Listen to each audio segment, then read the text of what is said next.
Hello friend, स्वागत हमारे GSM Rakesh channel पर। तो फ्रेंड ये है जियो फ़ोन जो कि F320 मॉडल है और ये वाटर डैमेज है। कस्टमर का कहना ये है कि पानी में गिरने के बाद ये सेट ऑन नहीं हो रहा है। तो मैंने सेट को DC पावर सप्लाई मशीन से ऑन करने की कोशिश की तो वहाँ पर हमारी जो रीडिंग है वो यहाँ पर देख सकते हैं एम्पियर में यहाँ पर 0.15 पर स्टॉक हो रहा था। तो इस तरह की प्रॉब्लम सॉफ्टवेयर की भी होती है, EMMC की भी होती है और वाटर डैमेज होने के कारण पानी CPU EMMC के अंदर जाने के कारण भी इस तरीके की प्रॉब्लम होती है। तो यहाँ पर फ़ोन को मैंने कंप्यूटर पर कनेक्ट करके देखा तो वो 9008 का पोर्ट बना रहा था और फ्लैश भी हो पा रहा था, बट फ्लैशिंग कंप्लीट होने के बाद भी ऑन नहीं हो पा रहा था, बार बार वो EDL में जा रहा था। तो यहाँ पर मैंने सोचा कि हो सकता है CPU और EMMC के अंदर पानी गया हो और हो सकता है कोई वॉल या फिर CPU या फिर EMMC है वो ड्राइव हो गया हो, उसकी वजह से भी प्रॉब्लम ये आ सकती है। तो इस वीडियो में मैंने कंप्लीटली जानकारी दी है, कोई भी फास्ट फॉरवर्ड वीडियो नहीं किया है, बहुत स्लो स्पीड में काम करने का प्रोसेस बताया है। EMMC और CPU को निकाल के रिवॉल्व करके कैसे लगाते हैं, कैसे निकालते हैं, कैसे लगाते हैं, ये कंप्लीटली यहाँ पर इस वीडियो में जानकारी दी है। तो यहाँ पर सबसे पहले आपको बता देता हूँ इसकी जो EMMC और CPU है उसको हम रिवॉल्व करके लगाएंगे। तो सबसे पहले हमारे लिए इसका डिस्प्ले को ओपन करना होता है। तो डिस्प्ले के पीछे एक टिन का सॉकेट लगा हुआ होता है कवर, उसको आप थोड़ा इस तरीके से फैलाकर निकाल देना है। कभी कभी हम ज़बरदस्ती निकालते हैं तो डिस्प्ले ब्रेक हो जाती है, तो इस तरीके से आसानी से निकल जाती है डिस्प्ले। उसके बाद आपको क्या करना है, इस टिन की सॉकेट को निकालने के बाद यहाँ पर एक टेप लगा हुआ होता है और टेप के नीचे बहुत सारे कंपोनेंट लगे हुए होते हैं जो कि कैपेसिटर होते हैं। तो जब हम हीटिंग करते हैं तो ये टेप पिघलने के बाद जो कंपोनेंट हैं वो निकल जाते हैं। तो आपको इस टेप को उतना बीच कट कर देना है जितने बीच में कंपोनेंट लगे हुए हैं, नहीं तो आपका सेट और ज़्यादा प्रॉब्लम में फंस जाएगा, क्योंकि यहाँ पर देख सकते हैं बहुत सारे कंपोनेंट लगे हुए हैं। तो इनको आपको सावधानी पूर्वक काम करना है। और फ्रेंड यहाँ पर आपको ये बता देता हूँ, ये वीडियो अनसक्सेसफुल है और यहाँ पर जो फ़ोन में प्रॉब्लम थी वो प्रॉब्लम ये थी कि यहाँ पर फ्लैशिंग कंप्लीट हो जा रहा था। उसके बाद हमने सेट में जो EMMC और CPU को निकाल के रिवॉल्व करके लगाया तब भी वही प्रॉब्लम था। उसके बाद मैंने फिर से EMMC को निकाल के UEFI बॉक्स में लगाया, UEFI सॉकेट में लगा के बाद UEFI सेटअप पर डिटेक्ट किया तो वहाँ पर कोई भी पार्टीशन शो नहीं कर रहा था और इसका जो EMMC है वो यहाँ पर नैन टेस्ट या फिर यहाँ पर फैक्ट्री रीसेट भी नहीं हो पा रही थी। तो मैंने जैसे तैसे करके कुछ ट्रिक लगा के EMMC फॉर्मेट कर दी थी, फैक्ट्री रीसेट कर दी थी। उसके बाद फर्मवेयर डाला, बट सेम प्रॉब्लम रहा, ये फ़ोन ऑन होने के लिए तैयार नहीं हुआ और कस्टमर के पास टाइम भी कम था। तो मैंने यहाँ पर दूसरा मदरबोर्ड चेंज करके दे दिया, बट यहाँ पर जो प्रोसेस था वीडियो बनाने का वो यहाँ पर यही था कि मैं आपको कंप्लीट जानकारी दूं EMMC और CPU को निकाल के कैसे लगाते हैं। और सेट को भी और वीडियो थी बट वो मैंने कट कर दिया है। अब मैंने सिर्फ वीडियो रखा है EMMC और CPU को निकाल के रिवॉल्व करके कैसे लगाते हैं, क्या क्या ट्रिक लगाते हैं, कितना टेम्परेचर कितना एयर रखते हैं। तो ये वीडियो अनसक्सेसफुल है, उसके लिए मैं सॉरी बोलूँगा। बहुत सारे सेट ऐसे आते हैं कि बड़े बड़े फ़ोन महंगे फ़ोन ठीक हो जाते हैं और सस्ते फ़ोन कभी कभार ठीक नहीं हो पाते हैं। तो ऐसा ना सोचें, हर किसी से हर कोई फ़ोन नहीं बन पाता है, तो उसके लिए मैं सॉरी बोलूँगा। तो यहाँ पर मैंने EMMC को निकाल लिया है, देख सकते हैं मैं इस तरीके से EMMC को निकाला है। उसके बाद हम CPU को भी निकाल लेंगे, उसके बाद अच्छी तरह से क्लीन करके इसको लगाएंगे। अगर आपके पास कोई भी एंड्रॉयड डिवाइस या फिर उसमें एंड्रॉयड CPU EMMC लगा है तो अगर उसे आप निकालने में या फिर लगाने में प्रॉब्लम होती है तो आप इस वीडियो को पूरा देख लीजिएगा, आपको कुछ ना कुछ सीखने के लिए मिल सकता है। जो कि यहाँ पर मैंने इस वीडियो को थोड़ा लॉन्ग तो किया है, बड़ा किया है, बट आपको सही तरीका इसमें बताया गया है। आईसी बहुत सारी रिवॉल्विंग के टाइम क्या होता है कि जो स्टेंसिल है वो फूल जाती है, या फिर हम आईसी को लगाते हैं तो आईसी इधर उधर हट जाती है। उसका सॉल्यूशन इस वीडियो में बताया गया है। बट ये फ़ोन ऑन नहीं हुआ था, इसकी ईएमएमसी है वो ख़राब होने के कारण, और ईएमएमसी चेंज करती तो कस्टमर भी इतना पैसा नहीं देता था। तो मैंने यहाँ पर दूसरा मदरबोर्ड चेंज करके दे दिया था, और कस्टमर के पास इतना टाइम भी नहीं था कि इतना बड़ा प्रोसेस करूं, क्योंकि इस फ़ोन में भी काफ़ी ज़्यादा टाइम लग गया था बार बार ईएमएमसी निकाल के लगाने में भी। तो इस वीडियो को मैंने सोचा कि आप लोगों को इसकी ईएमएमसी निकाल के और सीपीयू निकाल के लगाने का प्रोसेस बता देता हूं। तो यहाँ पर हमने जो ईएमएमसी और सीपीयू को दोनों को निकाल लिया है। सबसे पहले हम इसमें जो शोल्डर रह जाता है, बॉल रह जाती है, उसको क्लीन करना होता है किसी भी शोल्डर से। और अब मैं यहाँ पर जो सनशाइन 908 आयरन को यूज कर रहा हूँ, जिसमें मैंने टेम्परेचर 300 रखा है, जो कि थोड़ा ज़्यादा हो गया था। इसमें नया बिट लगाया है तो यहाँ पर थोड़ा जांच नहीं हो पाया, बट आपको 250 टेम्परेचर रखना है। आपको आईसी की जो वॉल है और मदरबोर्ड की जो वॉल है वो क्लीन करने के लिए। तो यहाँ पर मेरे जो मदरबोर्ड की वॉल हैं वो क्लीन हो चुका है। उसके बाद यहाँ पर डिसोल्डर वायर से हम और क्लीन करेंगे, थोड़ा सा प्लग पेस्ट यहाँ पर डालेंगे। उसके बाद हम डिसोल्डर वायर से थोड़ा इसे क्लीन करेंगे। और जो कि कभी कभार ऐसा होता है कि कोई वॉल हम आयरन से क्लीन करते हैं तो कोई वॉल रह जाती है ऊंचा उठा हुआ। उस कंडीशन में क्या होता है कि हम आईसी को बैठाते हैं तो आईसी सही पोजीशन में नहीं बैठती है, या फिर हमारी जो एयर के साथ आईसी वो हट जाती है। तो यहाँ पर डिसोल्डर वायर से आप एक बार क्लीन कर लें, या फिर डिसोल्डर वायर नहीं है तो आप आयरन से क्लीन करते हैं तो ये कन्फर्म कर लें कि कोई बॉल ऊपर को उठा हुआ तो नहीं रहा है। आप उंगली फिरा के देख लेना, आपको खुद महसूस हो जाएगा कि कोई बॉल नहीं रही है।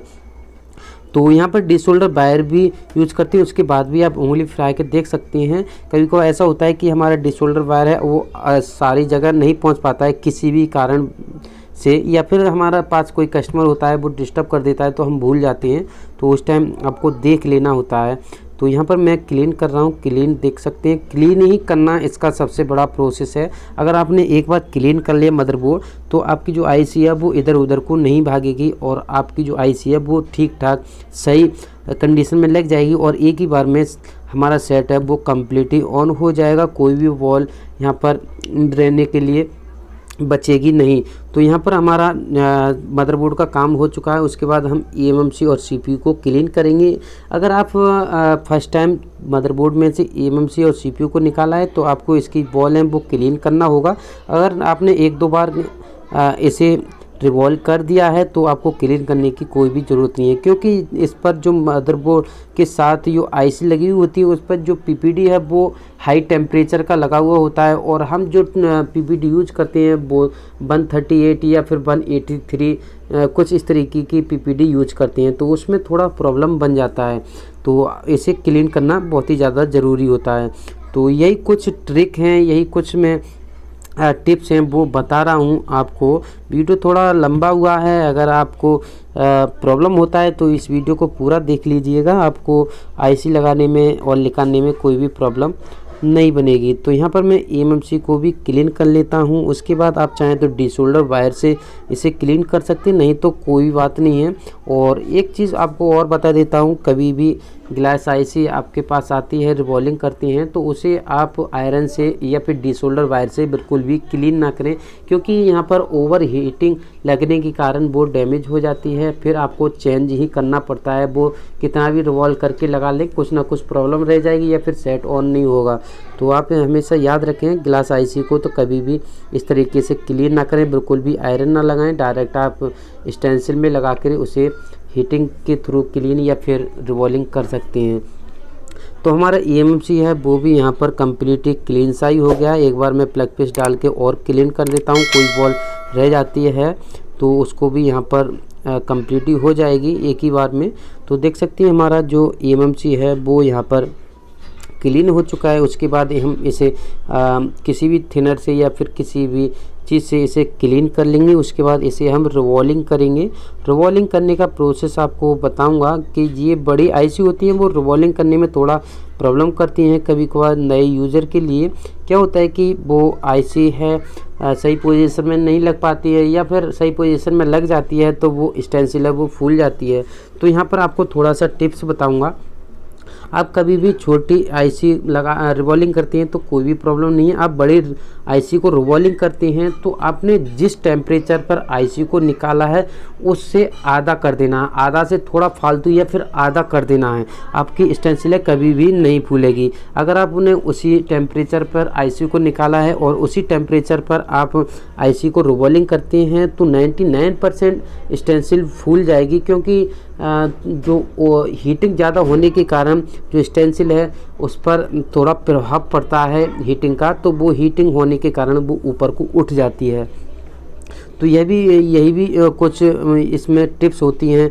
और जो टिश्यू पेपर है उसको आप डबल लेयर या फिर 3 लेयर या फिर 4 लेयर में लगाएं बड़ी आईसी पर। नहीं तो क्या होता है कि आईसी जैसे ही हम नीचे को हीटिंग देते हैं, नीचे को आईसी बैठती है तो वो यहाँ पर जो मैट लगी हुई होती है या फिर काउंटर का जो लकड़ी होता है या फिर आपका जो माइक्रोस्कोप है उसका जो मैट होता है उस पर लगने के कारण स्टेंसिल है वो प्रॉपर नहीं बैठ पाती है और स्टेंसिल है वो ऊपर को उठ जाती है। तो यहाँ पर मैं टेम्परेचर को डाउन कर दिया है, जिस आईसी को निकाला है उससे आधा कर दिया है। उसके बाद यहाँ पर थोड़ा सा टाइम ज़रूर लगेगा रिवॉल्विंग करने में, मगर आपकी स्टेंसिल है वो फूलेगी नहीं।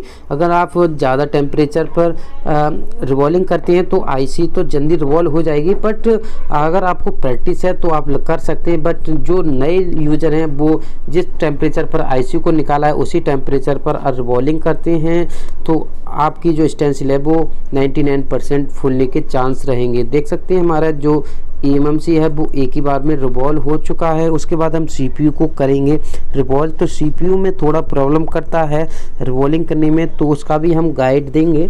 तो इस वीडियो को आप पूरा देख लीजिएगा।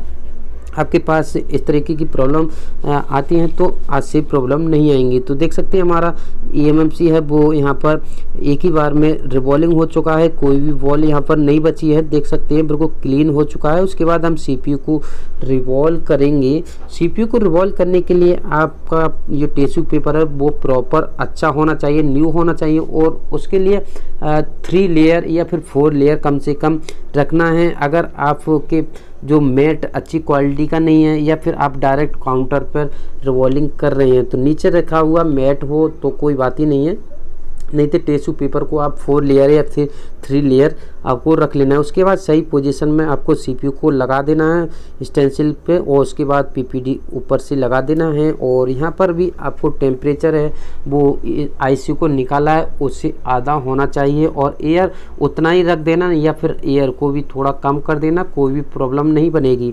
तो यहाँ पर हमारा पीपीडी है वो यहाँ पर अप्लाई कर रहे हैं स्टेंसिल के ऊपर। उसके बाद यहाँ पर थोड़ा प्रॉब्लम आया है मेरे लिए, उसके बारे में भी यहाँ पर आपको टिप्स बताने वाला हूँ। तो हमारा पीपीडी है वो यहाँ पर लग चुका है। उसके बाद यहाँ पर उंगली से या फिर किसी भी कपड़े से क्लीन कर लेना है। उसके बाद आपको ट्वीजर से पकड़ लेना है इस तरीके से। उसके बाद आपको टेम्परेचर को सही सेट कर लेना है और उसके बाद रिवॉल्व करना है।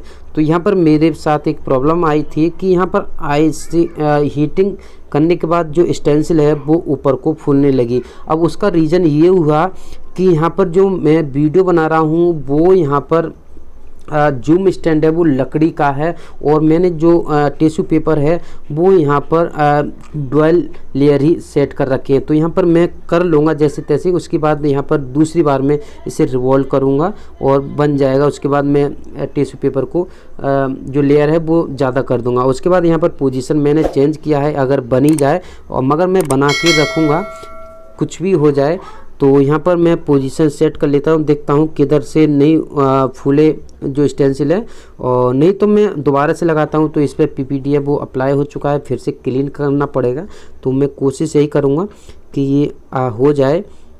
तो यहाँ पर हाँ हमारा होने लगा है। अब स्टेंसिल है वो नहीं फूलेगी क्योंकि हमारा जो पोजीशन है वो थोड़ा सही हो चुका है। और यहाँ पर जो टिश्यू पेपर है उसका लेयर है वो 2 लेयर ही रखा था मेरे लिए। जो एमएमसी रिवॉल्विंग किया था तो उसका ध्यान रहा। बाकी का थोड़ा प्रॉब्लम हुआ, उसके बाद हम इसे दोबारा से बना लेंगे। तो कोई बात नहीं, आपको दोबारा से ट्राई करके दिखा दूंगा। दोबारा से नहीं फूलेगा तो मैं यहाँ पर इसकी जो पोजीशन है, आधा बन गया है आईसी और आधा मैं और बना देता हूँ। उसके बाद इसे हम लेयर को 4 लेयर कर देंगे। तो यहाँ पर हमारा आधा सीपीयू बन जाता है। उसके बाद थोड़ा जो एसएमडी है उसे रोक देना है, क्योंकि हमारा जो सीपीयू में बहुत सारी बॉल होती हैं, तो पीछे की साइड जो बॉल तुरंत ही मेल्ट हुई हैं तो वो कभी का उठ जाती है, अगर आप स्टार्टिंग में काम कर रहे हैं तो। नहीं तो आप एक ही बार में बना लेंगे। देख सकते हैं हमारा एक ही बार में सीपीयू है वो रिवॉल्व हो चुका है। तब भी हम यहाँ पर दोबारा से यूज करेंगे, हो सकता है कोई बॉल रह गई होगी। तो यहाँ पर मैं 4 लेयर कर लिया है और उसके बाद यहाँ पर फिर से हम पीपीडी को अप्लाई करेंगे और फिर से इसे रिवॉल्विंग करेंगे इसी के ऊपर। तो यहाँ पर थोड़ा सा पीपीडी में लगा देता हूँ, पहले इसकी वॉल को कट कर लेता हूँ, कोई वॉल रह गई है। उसके बाद फिर से पीपीडी अप्लाई करने के बाद यहाँ पर हम फिर से रिवॉल्विंग करेंगे। तो इस बार से हमारा जो रिवॉल्विंग है प्रॉपर होगा, कोई भी स्टेंसिल है वो फूलेगी नहीं। उसके बाद हम आईसी को मदरबोर्ड पर लगाएंगे, उसका भी थोड़ा गाइड देंगे।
तो फ्रेंड यहाँ पर हम एएमसी को लगाते हैं सबसे पहले, और यहाँ पर एएमसी को या फिर कोई भी बड़ी आईसी को लगाते हैं तो आपको क्या करना है, एक तरफ आपको हीटिंग देना है और एक तरफ की जो वॉल है वो यहाँ पर मेल्ट होने के बाद, टच होने के बाद आपको घुमाना है। कभी कभी हम क्या करते हैं कि हम आईसी को रखा और उसके बाद तुरंत ही चारों तरफ घुमाने लगते हैं, ऐसा नहीं करें। आपको नीचे की साइड या फिर ऊपर की साइड जिस तरफ से आप हीटिंग दे रहे हैं उस तरीके से उस तरफ आप आईसी को लगा देना है। उसके बाद आपको चारों तरफ घुमा देना है, आईसी कहीं पर भी नहीं भाजेगी। अगर आप डायरेक्ट ऐसे एसएमडी मशीन को चारों तरफ तुरंत ही घुमाने लगते हैं तो आईसी 99% यहाँ पर भागने के चांस रहेंगे।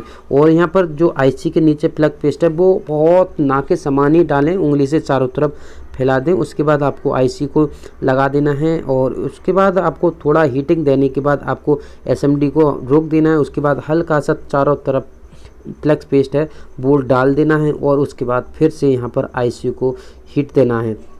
इसी तरीके से आपको सीपीयू में काम करना है और उसी तरीके से आपको एएमसी पे काम करना है। जैसे कि मैं यहाँ पर दे रहा हूँ, सेम प्रोसेस करते हैं तो आपको जो आईसी है वो एक ही बार में लग जाएगी और आईसी भी इधर उधर नहीं भागेगी। तो यहाँ पर देख सकते हैं हमारा आईसी है वो यहाँ पर थोड़ा सा प्लग पेस्ट डाल दिया और ये अपनी पोजीशन में पहुँच जाएगी। अगर थोड़ा आउट भी होगा आपको जो ट्वीजर से सही करने की भी ज़्यादातर ज़रूरत नहीं पड़ेगी। अगर आपने प्लग पेस्ट इस तरीके से मैंने डाला है उस तरीके से आप डालते हैं तो ये ऑटोमेटिक ही अपनी जगह पर पहुंच जाएगी। देख सकते हैं हमारा यहाँ पर, देख सकते हैं यहाँ पर हमारी आईसी थोड़ा सा मूव हुआ है, अब ये अपनी सही पोजीशन में पहुंच गया है। उसके बाद भी आप चाहें तो इसे और मूव करा सकते हैं, थोड़ा ऊपर से भी आप देख लेना है ट्वीजर को रखकर। अगर आप नहीं करते हैं तो इतना प्रोसेस कर लेना, आईसी लग जाएगी।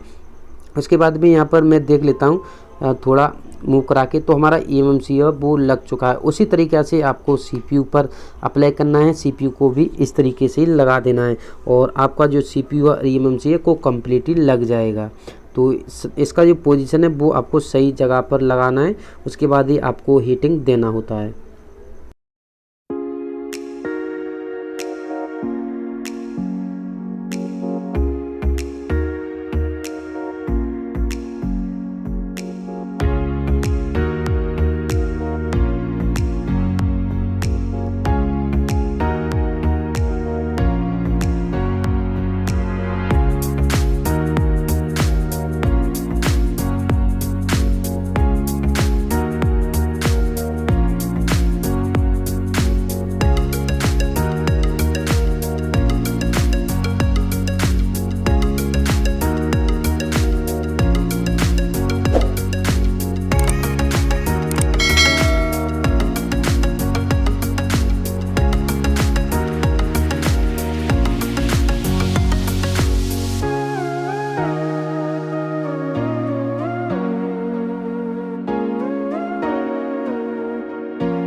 तो फ्रेंड यहाँ पर हमारा जो eMMC और CPU है वो यहाँ पर लग चुका है। उसके बाद आपको थोड़ा कूल होने देना है, उसके बाद क्लीन करके ऑन करके देख लेना है। बट ये फ़ोन eMMC डैमेज होने के कारण ये ऑन नहीं हो पाया, क्योंकि मैंने स्टार्टिंग में ही बोल दिया था इसका eMMC डेड है और ये अनसक्सेसफुल वीडियो है। तो इस वीडियो से अगर आपको कुछ सीखने के लिए मिला है तो ज़्यादा से ज़्यादा लाइक कर देना है, और चैनल पर नहीं हो तो चैनल को सब्सक्राइब करके बेल आइकन दबा लेना, क्योंकि हम ऐसी वीडियो लाते रहते हैं।